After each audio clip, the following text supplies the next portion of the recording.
क्या आपने कभी गौर किया कि बड़े लोग क्यों सादा जिंदगी गुजारते हैं?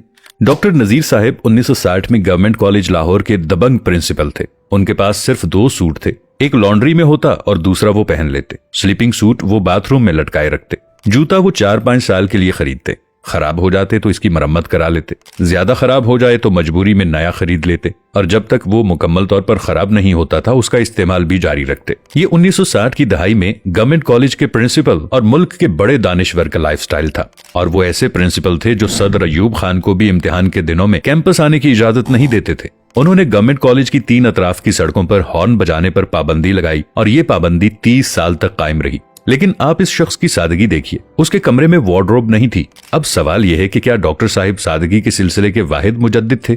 जी नहीं। दुनिया का हर बड़ा इंसान और बड़ा मुआशरा डॉक्टर साहिब की तरह सादा होता है। क्यों? क्योंकि सादगी जहानत का आखिरी दर्जा होता है। इंसानी जहानत के 5 दर्जे होते हैं। पहले दर्जे के इंसानों को स्मार्ट कहा जाता है। दूसरे दर्जे में ज़हीन लोग आते हैं, ये इंटेलिजेंट होते हैं। तीसरे दर्जे में ब्रिलियंट आते हैं। चौथा लेवल जीनियस यानी आइंस्टाइन किस्म के लोगों पर मुश्तमिल होता है, जबकि इंसानी जहानत का आखिरी दर्जा सादगी होता है। यानी सादगी जहानत की पीक होती है। शायद यही वजह है कि दुनिया के तमाम नबी, औलियाए कराम, साइंसदान और बैनुल अक़वामी लीडर सादा थे। ये छोटे कमरों में इंतहाई जरूरत की चीजों के साथ जिंदगी गुजारते रहे। बड़े मुआशरे भी सादा होते हैं। मैं इस सिलसिले में जापान, चीन और जर्मनी की मिसाल दूंगा। ये तीनों दुनिया की बड़ी मईशतें हैं, लेकिन इनके लोग इंतहाई सादा और आजिज हैं। आप उनसे रास्ता भी पूछेंगे तो ये हाथ जोड़कर आपके सामने खड़े हो जाएंगे। छोटे घरों में रहते हैं और कम से कम वसाइल में जिंदगी गुजारते हैं।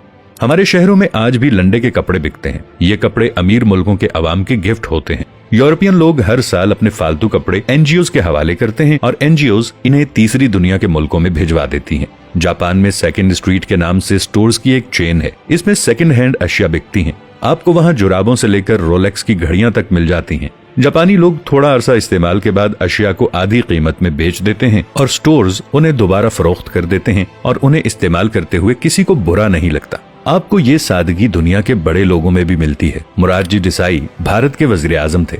उनके बारे में मशहूर था कि उनके पास 2 पजामे और 3 कुर्ते थे। ये बरसों ये कपड़े पहनते रहे। जब वो फट गए तो उनकी बेगम ने कुर्ते काटकर रुमाल बना दिए और देसाई साहिब बाकी जिंदगी वो रुमाल इस्तेमाल करते रहे। एप्पल कंपनी के बानी और मालिक स्टीव जॉब्स ने पूरी जिंदगी जीन्स की सस्ती पैंट और $10 की स्याह शर्ट पहनी। उनके कमरे में फर्नीचर भी नहीं था। वो फर्श पर सोते थे और इंतहाई थोड़ी और सस्ती खुराक खाते थे। मरने के बाद उनकी वार्डरोब से 3 जूते, 2 पैंट्स और 5 घिसी हुई स्लीवलेस शर्ट्स मिली।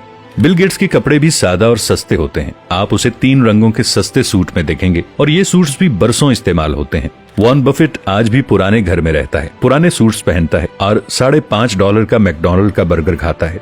दुनिया के इस वक्त के अमीर तरीन शख्स एलॉन मस्क ने अपने तमाम घर, जिनकी मालियत $134 मिलियन थी, बेच दिए हैं और अब उसका कोई मिल्कियती घर नहीं है। ये ऑफिस के छोटे से कमरे में रहता है और इसका लाइफस्टाइल आम मिडिल क्लास अमरीकी से भी पस्त है।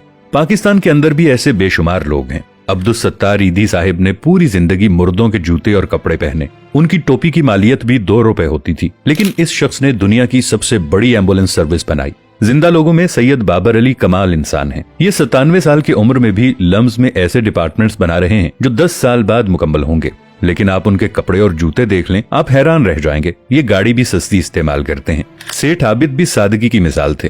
मैंने उन्हें हमेशा एक ही किस्म के शलवार कमीज में देखा। उनसे एक बार इसकी वजह पूछी गई तो उनका कहना था, जब 2-3 शलवार कमीजों में गुजारा हो सकता है तो फिर मुझे अपनी अलमारी भरने की क्या जरूरत है। मैं रीड फाउंडेशन के बानी महमूद साहिब से बहुत मुतासिर हूँ। उन्होंने मुल्क में 400 स्कूल्स और कॉलेजेस बनाए हैं। इस वक्त भी उनके स्कूलों में 1.5 लाख तालिब इल्म पढ़ रहे हैं। मगर आप उनकी सादगी देखिए। उन्होंने 30 साल बाद भी वही स्वेटर पहना हुआ था जो उन्होंने पहले स्कूल के इफ्तिताह पर पहना था।